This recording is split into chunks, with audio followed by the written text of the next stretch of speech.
নমস্কার বন্ধুরা, অঙ্কিতার রান্নাঘরে সবাইকে স্বাগত জানাচ্ছি। আজকে বানাবো ডালিয়া। যে কোনো নিরামিষ দিনে আপনারা এইভাবে ডালিয়া করে ব্রেকফাস্টে, লাঞ্চে বা ডিনারে খেতেই পারেন। ডালিয়ার খিচুড়ি বানানোর জন্য প্রথমেই আমি নিয়ে নিচ্ছি ডালিয়া। ডালিয়াটাকে আমি শুকনো কড়াইয়ে বেশ কিছুক্ষণ ভেজে নেব, একদম লাল লাল হয়ে যাওয়া অবধি।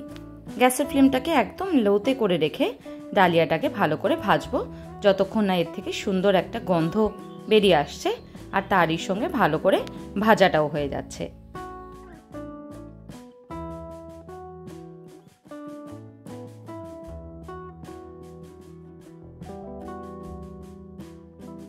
ডালিয়াটা ভাজার সময় অনবরত নাড়তে হবে, যাতে সমস্ত দিক ভালোভাবে ডালিয়াটা ভাজা হয়।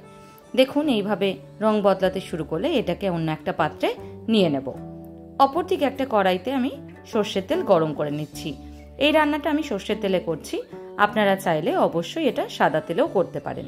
তেলটা ভালো করে গরম হয়ে গেছে, এবার এর মধ্যে ফোড়নে দিয়ে দিচ্ছি একটা শুকনো লঙ্কা, তেজপাতা আর তার সঙ্গে 1 চামচ জিরে। সবকিছু দিয়ে খুব ভালো করে একবার ভেজে নেব।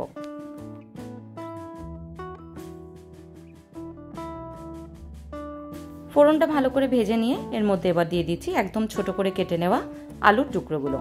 আলুটাকে দিয়ে 2 থেকে 3 মিনিটের জন্য খুব ভালো করে ভেজে নেব।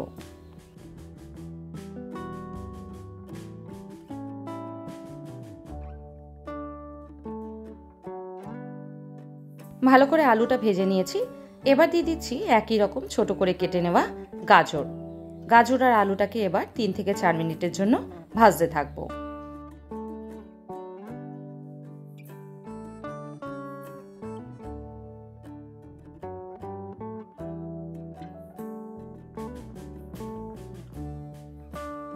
আলু আর গাজরটা যাতে তাড়াতাড়ি নরম হয়ে যায় সেই জন্য এই সময় ব্যবহার করছি নুন। পরিমাণ মতো নুনটা দিয়ে দেবেন, যে যতটা নুন পছন্দ করেন। এবার খুব ভালো করে একবার মিশিয়ে নিচ্ছি।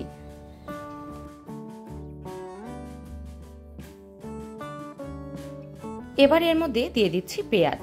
পেঁয়াজটা একেবারে অপশনাল, আপনারা যদি নিরামিষ দিনে বানান তাহলে পেঁয়াজটাকে আপনারা স্কিপ করে যাবেন। এবার দিয়ে দিচ্ছি কাঁচা লঙ্কা। কাঁচা লঙ্কাটা দিয়ে খুব ভালো করে আরেকবার মিশিয়ে নেব।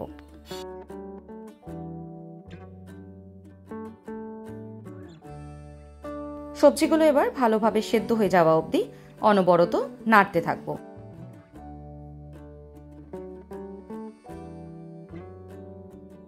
সব সবজিগুলো ভালোভাবে সেদ্ধ হয়ে গেলে দিয়ে দেব 1 চামচ হলুদ আর 1 চামচ জিরের গুঁড়ো। আবার সমস্ত কিছু ভালোভাবে মিশিয়ে নেব।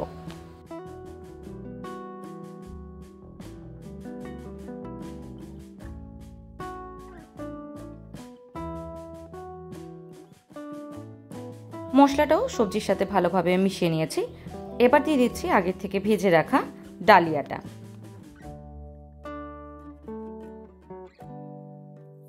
ডালিয়াটা দিয়ে খুব ভালো করে এবার নেড়ে মিশিয়ে নেব 2 থেকে 3 মিনিটের জন্য।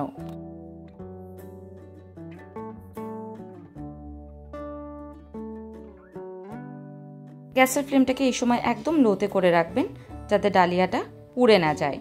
গ্যাসের ফ্লেমটাকে হাইতে করলেই কিন্তু অনেক সময় নিচেটা লেগে যায়।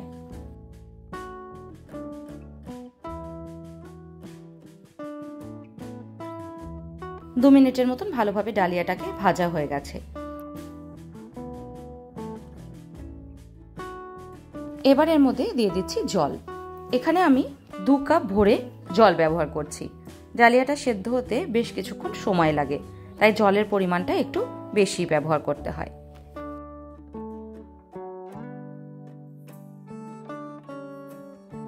খুব ভালোভাবে এবার ডালিয়াটাকে একবার নেড়ে নিয়ে ঢাকা দিয়ে সেদ্ধ হতে দেব। 15 মিনিটের মতন ঢাকা দিয়ে রেখেছিলাম।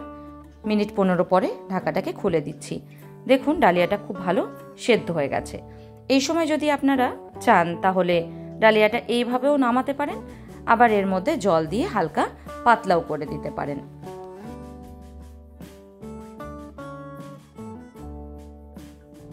আমি জল দিয়ে হালকা পাতলা করে নিয়েছি। এবার এর মধ্যে দিয়ে দিচ্ছি ঘি। ঘিটা অবশ্যই অ্যাড করবেন, তাতে ফ্লেভারটা খুব সুন্দর আসে। আজকের এই রেসিপিটা এইটুকুনি। আবার দেখা হবে অন্য কোনো দিন অন্য কোনো সহজ রেসিপি নিয়ে। ধন্যবাদ।